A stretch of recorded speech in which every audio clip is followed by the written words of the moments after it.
अब क्या बताते हैं,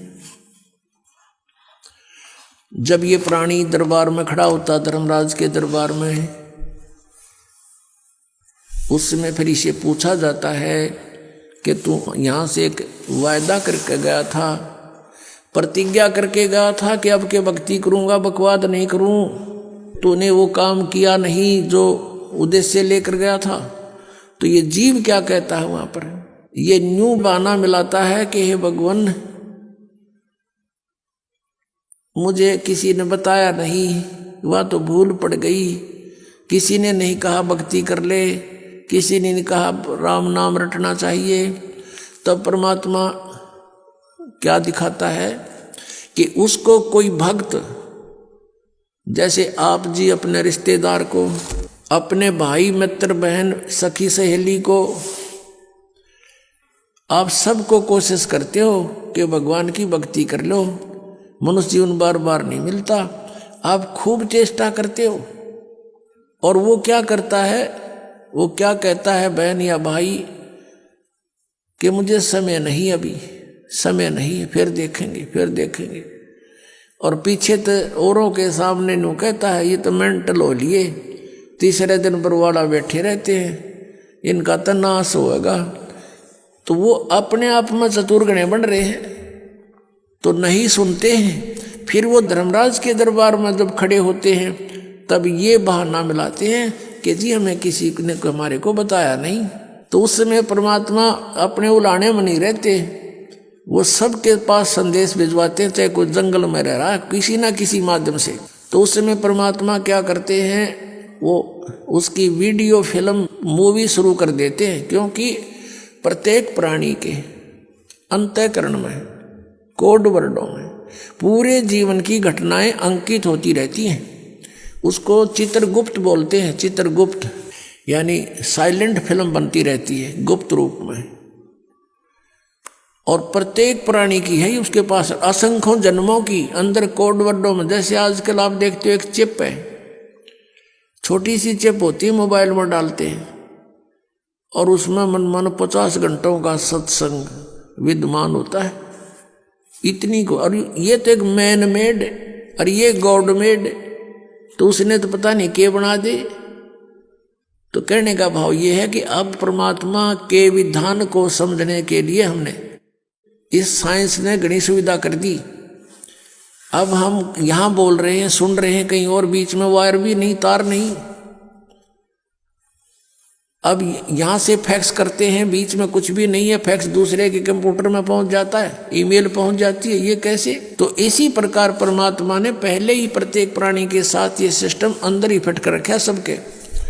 और यहाँ जो भी एक घटना आपकी होती है वो एक परमात्मा के कंप्यूटर में ऊपर वहाँ जा करके फैक्स रहती है डेली की। तो उस समय ये फिल्म चला देता है, उसका ट्रेलर दिखाता है, बैकग्राउंड। अब देख ये भक्त आपको क्या कह रहा है और आप क्या कह रहे हो, ये नीचे गर्दन कर लेता है। उस समय इसके पास कोई गुंजाइश नहीं अग्रम अग्रम करने की। फिर ये क्या कहता है, जी गलती बन गई, गलती बन गई, बन गधा, गलती की सजा देता हूं मैं। तो अब फिर क्या रहा उसके पीछे? तो यहां परमात्मा कहते हैं कि आपको समाज से केवल सामाजिक क्रियाओं का ज्ञान ही हो सकता है, और सत्संग में आने से आपको आत्मा और परमात्मा का ज्ञान होगा। जैसे मन नेकी कर ले 2 दिन का मेहमान, मन नेकी कर ले 2 दिन का मेहमान। जोरू लड़का कुटुंब कबीला 2 दिन का तन मन का मेला। जोरू लड़का कुटुंब कबीला 2 दिन का तन मन का मेला। अंत काल उठ चले अकेला ये तज़माया मंडान। मन नेकी कर ले 2 दिन का मेहमान, मन नेकी कर ले 2 दिन का मेहमान। कहाँ से आया कहाँ जावेगा, तन छूटे तब कहाँ समावेगा, कहाँ से आया कहाँ जावेगा, तन छूटे तब कहाँ समावेगा। आखिर तुझको कौन कहेगा, गुरु बिन आत्म ज्ञान, मन नेकी कर ले, 2 दिन का मेहमान, मन नेकी कर ले, 2 दिन का मेहमान। कौन तुम्हारा सच्चा साईं, झूठी है ये सकल सगाई। अब परमात्मा कहते हैं तू नो पहचान कर ले, तेरा सच्चा मालिक कौन है, सच्चा साईं कौन है। और फिर कहते हैं ये जो तेरे नाते हैं, रिश्ते हैं, ये तो अस्थाई है। आपको यहाँ एक लालच में भलो कर रखा हुआ है। कौन तुम्हारा सच्चा साई, झूठी है ये सकल सगाई।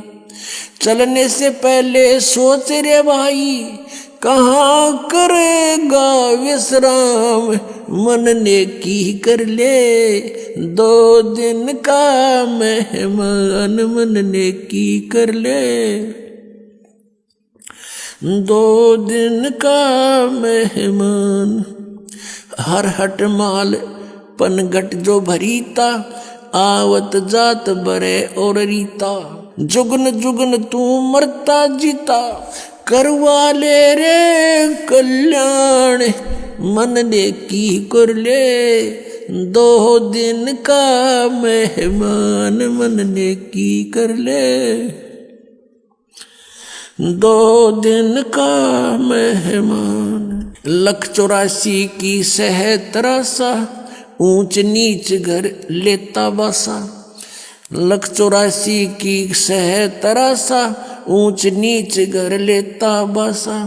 कह कबीर सब मिटाऊं रासा, कर मेरी पहचान, मन नेकी कर ले, 2 दिन का मेहमान, मन नेकी कर ले, 2 दिन का मेहमान।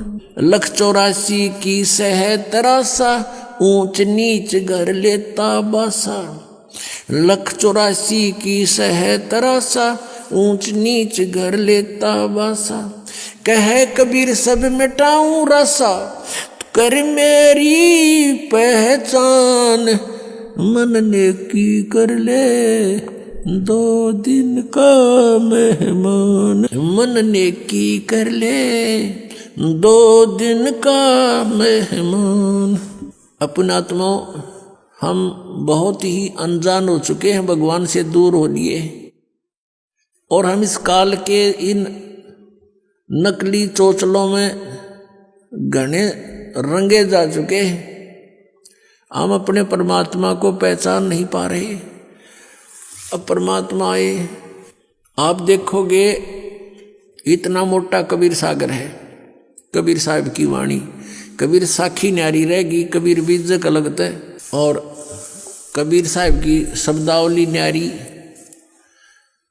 तो उस परमात्मा का उद्देश्य क्या था इतना थूक बिलोने का? क्योंकि वो हमारा पिता है और वो चाहता है कि अपने बच्चों को मैं ऐसा ज्ञान दे दूं ये मुझे पहचान ले। और परमात्मा को ना पहचान कर हम इस काल के जाल में असंख्य युगों से फंसे हुए हैं। अब इसमें क्या बताया है कि मन नेकी कर ले तो 2 दिन का मेहमान। इस संसारिक सुख को, संपत्ति को जोड़ने में अपना जीवन नष्ट ना करे, और जो तुझे मिलना है वो निर्धारित कर रखा है पहले ही, इससे कम नहीं रहेगा, ज्यादा नहीं मिलेगा तुझे। हम भगवान के विधान को भूल के और दुखी हो रहे हैं। हम किसी का कोई मान ले 2 पैसे कमा रहा है तो ईर्ष्या बनती है कि ये क्यों कमा रहा है, फिर होड़ बनती है मैं भी कमाऊं, और आप कमाने लगे उसमें घाटा पड़ गया तो फिर दूसरा तरीका अपना होगा, कोई चोरी ठगी मिलावट का, रिश्वत का, फिर उसका कितना भयंकर दुख उठाएगा। तो कहने का भाव ये है कि इस तरह की जो पीड़ाएं हमें हो रही है बिना ज्ञान के हो रही है। अब भगवान आकर के हमें क्या बताता है कि तेरी पत्नी और पुत्र, जोरू लड़का और ये कुटुंब कबीला, ये 2 दिन का तेरे तन मन का मेला, और अंत समय उठ चले अकेला। ये तज माया मंडान, जो तूने बैंक बैलेंस बना दिए, माया के ढेर लगा रखे हैं, 1 सेकंड में छोड़ कर चला जाएगा। इसने पता नहीं किस पर दुरुपयोग करेंगे तेरे पुत्र, और दंड तने भोगना पड़ेगा जो इसे पाप से पैसा जोड़ा। और फिर क्या बताते हैं, कहाँ से आया कहाँ जावेगा, तन छूटे तब कहाँ समाओगा। अरे हम घर से चलते हैं, जिस दिन किसी कारण से हम दूर देश जाना होता है दूसरे शहर में, तो जाने से पहले रात को रुकने की व्यवस्था कर लेते हैं कि कहाँ पर रुकेंगे। कुछ ना कुछ सोच कर चलते हैं, चाहे ये सोच कर चलें होटल में रहेंगे, या ये सोच कर चलें कि वहाँ धर्मशाला में रहेंगे, या कोई मित्र रिश्तेदार का कोई एड्रेस ले लेते हैं। और संसार छोड़कर चलते हैं हम, कोई एड्रेस लेकर नहीं चलते, ना कोई व्यवस्था पैसे जेब में लेकर चलते कि वहाँ कुछ आगे जरूरत पड़ेगी। तो शरीर छोड़कर जाने के लिए जो करेंसी हमने ले जानी होती है, वो पहले से ही उसके चेंज करानी पड़ती है करेंसी को। अब ये चेंज यहाँ पर वाला आश्रम में होती है और कहीं नहीं हो सकती, क्योंकि उनकी साधनाएं शास्त्र विरुद्ध हैं। और यहाँ पर है, आप धर्म पुण्य करते हो, ये आपकी करेंसी चेंज होगी, ये यहाँ तो आवेगी, और इसका जब यहाँ संसार छोड़कर जाओगे आपको आगे रखी पाओगी आपकी उस बैंक में, भगवान वाले में। तो क्या बताते, कहाँ से आया कहाँ जावेगा, कहाँ से आए थे तुम कोई पता नहीं, और शरीर छोड़ के फिर कहाँ जाएगा पता नहीं। तो ये इसको आत्मज्ञान कहते हैं। और क्या कहते हैं परमात्मा, कहाँ से आया कहाँ जावेगा, तन छूटे तब कहाँ समाओगा। आखिर तुझको कौन कहेगा, गुरु बिन आत्म ज्ञान, मन ने की कर ले 2 दिन का मेहमान। अपनात्माओं, हम इतनी गहराई से सोचते नहीं भगवान के इस विचार को, वो क्या कहना चाहते हैं। अब कैसे बोलते थे परमात्मा, कहीं भी जाकर खड़े हो जाते थे कबीर परमेश्वर, और अपनी इस आवाज में परमात्मा अपनी अमृतवाणी को बोलना शुरू कर देते। जैसे ये शब्द आपको सुना रहा है ये दास, इसमें कितना गहराई भरी हुई है।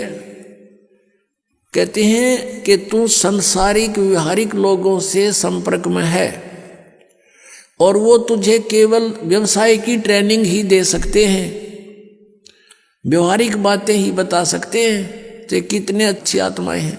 लेकिन तुझको गुरु के बिना ये आत्मज्ञान कोई नहीं बता सकता। आखिर तुझको कौन कहेगा, गुरु बिन आत्म ज्ञान, मन ने की कर ले 2 दिन का मेहमान। अपने आत्माओं, ये शब्द गान के नहीं, ये रोण के हैं। अब ये गाना नहीं है, जैसे किसी का पुत्र मर जाता है और वो माई रो रही होती है और वो गा भी रही होती है, लेकिन वो गा नहीं रही उस समय, वो रो रही होती है उस गाने के माध्यम से। तो यहाँ परमात्मा रो रहे हैं हमारे को कि तू कहाँ संसारिक व्यवहारिक बातों में सारा जीवन नष्ट कर रहा है, तुझे गुरु के बिना कौन बताओगा, तू कौन है, कहाँ से आया, उद्देश्य क्या था तेरा। आखिर तुझको कौन कहेगा, गुरु बिन आत्मज्ञान है। और उसके निकट नहीं जा रहे तुम। आप देखते हो कितने व्यक्ति सत्संग में आते हैं, बाकी सारे अपने पेट के लिए दिन रात बस दौड़ धूप मचा रहे हैं। और ये सौभाग्य आपका कि आप गुरु का ज्ञान सुनने को मिल गया। ये नकली गुरुआं तभी बात ना बनती परमात्मा के सामने। इस काल ने कितनी कठिनाई पैदा करी, झूठे गुरु भेज दिए, नकली ज्ञान बतावें, नकली नाम बतावें, और ये भोली आत्मा उनको परम धनी मान के, पूर्ण गुरु मान करके आंखें बंद करके बैठे श्रद्धालु। अब उनको कहते हैं कि तुम्हारी साधना गलत है, वो नाराज हो जाते हैं और लड़ने को उतारू हो जाते हैं। अब भोली आत्मा है, उन्होंने तो उनको पूर्ण संत मान रखा है, उनको क्या कहेगा पता नहीं, तो पुण्यात्माओं, यदि आप किसी मार्ग पर जा रहे हो, आगे से आपको कोई कहता कि ये मार्ग ठीक नहीं आपका, तो बुद्धिमान व्यक्ति को वहां रुक जाना चाहिए, उसकी बातों पे कुछ जोर देना चाहिए, उसके साथ झगड़ा नहीं करा कि तू झूठ क्यों बोल रहा है, क्यों गलत बता रहा है मेरे मार्ग को। इसमें लड़न की के बाद से भाई, अगर आपको कॉन्फिडेंस है कि मैं सही जा रहा हूं तो चला गया, नहीं इसने जैसा कहा उसको आपको बता दिया भी, अगर रास्ता ठीक नहीं तेरा यूं, तो उसके साथ झगड़ा नहीं करना होता। कोई भी ना करता ऐसे तो, बल्कि विचार करता आदमी कि सचमुच इसने क्यों ऐसा कहा, भाई पता तो करे, कारण पूछे, फिर वो कारण बतावे, उससे ना यकीन हो दूसरे से पूछा, तीसरे से पूछा, तो जब फाइनल हो जाए उस मार्ग पर फिर चलना चाहिए। और इसी में यही बुद्धिमता है। तो पुण्यात्मा दास बार बार कह रहा है कि ना तो राधा स्वामी पंथ, दन दन सतगुरु पंथ, जय गुरुदेव पंथ वालों के पास मोक्ष मार्ग नहीं है, ये जीवन नाशक है, ये बिल्कुल इनके नाम भी गलत, इनका ज्ञान भी गलत, और इनके प्रवर्तक की आपको दिखा दी तो शिवदयाल जी की के दुर्गति हुई कमरा, शिवदयाल जी की मरने के बाद वो भूत बन गया, और वो बिलोचिस्तानी सामस्ताना खेमामल जी इंजेक्शन रिएक्शन से मृत्यु होगी। और एक और हुए उनके बाबूजी साहब, उसकी हिस्ट्री पढ़ लो तो वो कितने जन थे भुगत का मेरा। अब क्या बताते हैं परमात्मा, कहते संशय शोक सराय में सूतक दिन राती, और जीवित जग में जूती पड़े फिर जम तोड़े छाती। यहीं बिरान मेटी हो ले गया संसार में, वो भूत बन के बुक्की में बोला है। और आगे कहते जम तोड़े छाती, यम के दूत बकलता रहेंगे।